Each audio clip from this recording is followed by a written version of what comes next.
nekk candidat di leen wax aussi ñu jéem a moytu tuuti maanaam dëgg sërëx yi fu ngeen ci dem li ngay njëkk a laaj nit ki mooy ndax pare na nga ba pare pour éviter li ñu tuddee les doublons parce que doublon fu mu am rek après kii boobu parrainage boobu dootul valable loolu ngeen di njëkk a laajte ba pare te ñi ñu ko seqal maanaam ñu jàkkaarloo saay-saay nañ saay-saay boo xamante ni dañuy monter sax ay nit bu fi waa Pastef ñëwee parrainé leen war na ne parrainé wu ma kenn mais toujours da ngay xool affinité yi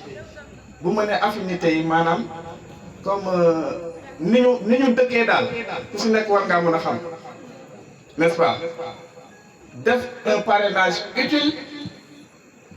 def un parrainage qualitatif bañ a viser toujours quantité bi.